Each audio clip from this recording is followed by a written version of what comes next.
Grand Risings. Okay. Good morning. Grand Risings. Why do I say Grand Risings? Because it's not a morning. We're rising. I've risen. So this is the thing, Cameron. Y'all watching this video, this is probably over like a different one. So y'all like this, leave a comment, subscribe to the channel. However, so Cameron, look, this is the thing. Every day for a while, right? When I say a while, I mean a long time, right? So and a long time means a long time. The point is, you've been dreaming. You dream every night, sometimes 2 to 3, 4 dreams a night.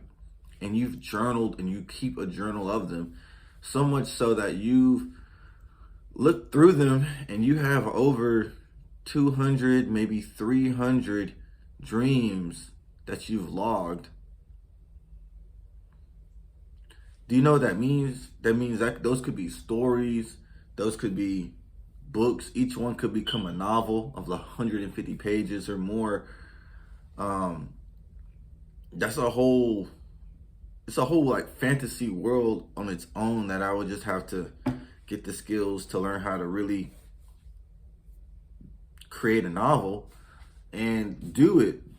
The point being though that you literally have a ton of content and source material, literally a ton. Like if each one of these stories was 1,000 pages, you'd have a ton of pages. If each story was 100 pages, you would have a ton of pages. 200 times 100 is, no, you'd have 10 tons. You'd have 20,000 pages. Dang, I didn't think it was like that. Yeah, so that's perspective for you. So every story is different. You're in different places. People you don't know are there. Background characters you don't know. People you've never met. Some people from your childhood, your past. You're doing things that aren't possible here or don't exist yet. Or honestly, just like, things that are just fantasy. Like you grew up reading fantasy. You read a lot of fantasy books. You're on the reading bowl team in school. You went to the reading bowl competition. You won a couple of those.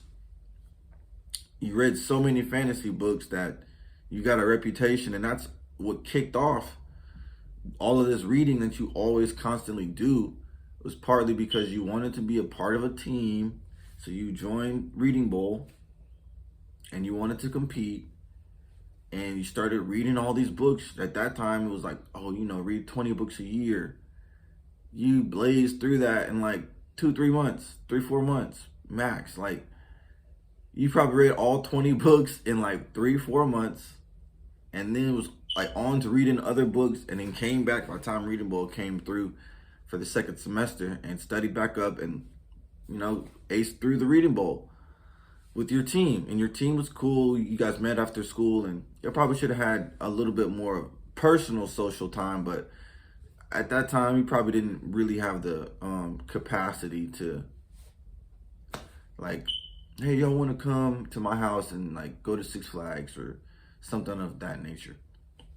So no biggie. You still had great fun. You met a lot of people. You read a lot of books, and reading got very easy for you. Every book was its own world, its own storyline, characters you've never met, a new person you're meeting in the form of the main character, and then their people in their life who are also characters in their life. So the point being, though, that's exactly how your dreams are. It's a whole story. They're not connected in any way, shape, or form to any other dream. You can go to sleep at 11 o'clock at night, have a dream. Wake up at 4:44. Go back to sleep at 4:50. And wake up at 4:53 and have another entire dream in that span of time, as well as the first span of time. Like the dreams themselves, you are in them, you're aware of them. You have no conception of what time. It's a moment to moment feeling that it could be so many moments that the dream itself is a new life you're living, just like today is a new life I'm living. And that's how it feels. Sometimes I'm aware of it. I'm lucid, I've had many lucid dreams and have been able to toy with the fabric of the dream itself. However, the point being, the concept of time is not there. It's a moment to moment. It's an emotional coaster. Not a roller coaster, but just an emotional ride. So that's what stories are. That's what novels are. It's an idea, but more than that, it's a building up of an emotional, it's the building up of an emotion, right? You don't really know that much about novels, so you can't speak on it, but you build up the emotion and then it climaxes and then it resides. And that's essentially how the dreams go. Some end well, some end on a weird note, some end on a furious note, some end on a note, some end, right? So that's how all stories go. Some end on a great note.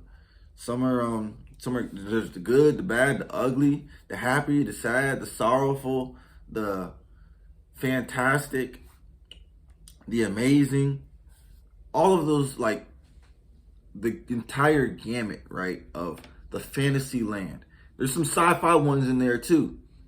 There's some real science fiction dreams you've had. And the fantasy though element is extremely there. And then there's some coming of age, there's some youth, there's some eroticism, there's definitely some erotic novels in there. And people like erotic novels. I like the erotic novels. Shoot, my dreams like erotic novels.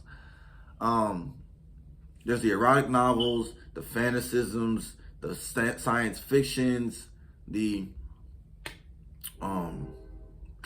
coming of age, the youth story, the adventure, the awakening of abilities.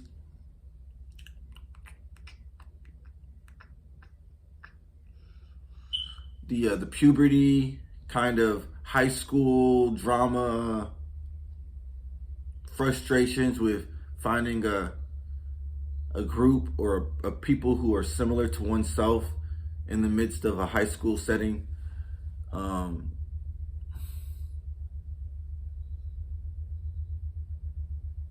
There are some dreams where they're just man versus environment. You're just in the forest, or you're just driving a truck. You're just traveling somewhere.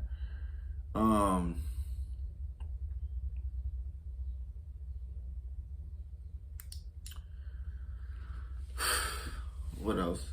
The point being, you literally have enough source content to create an entire world and array of stories, books, content, that is unique, wholly unique, 100% unique to you. No one else can say that they had any influence. It's literally your influence on yourself inside of your mind. No one else is there. It's just you. I mean, it's your mind. There are other people, but it's your mind, your concept.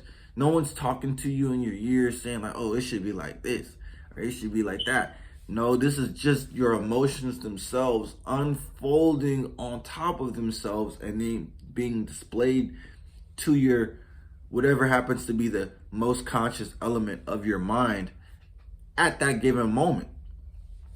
There's no other person or ulterior motive or some type of bad intention. It's just pure elements, just pure. Your pure creativity, unadulterated, extremely unadulterated. Some of the most purest stories you've ever lived. Truly. You don't even sleep when you go to sleep. You go to dreamland, or you go to Saturn. You're over there sitting on Saturn's rings, and going through the circle, going through the rings. Just, man, like, truly, like, you have a fortunate life. You have a fortunate death in some ways. Most people, they think of dying as something where you go away. But if dying is going to sleep, I dream and I come to life again. So your resources are there for you to turn them into a privilege. Do so. Y'all watching the video, if y'all want to see me write some novels, and when I say some, I mean way more than some. Like, I mean create a whole world, or at least just one novel. But I have enough content to create a whole world of stories and completely original content straight out of the mind of someone who dreams every single night, right? So you've had a dream before, and if you haven't, you probably will. So if y'all want to see me write a novel or come up with some of these stories and drop them, man, leave a comment, because just, one person wanting to see me write a novel would be pretty good motivation. Honestly, though, I don't know how long it takes to write a novel, but if I set out on a journey or a path to write a novel for every single one of my dreams, who knows? But it doesn't matter, because time is also just a moment.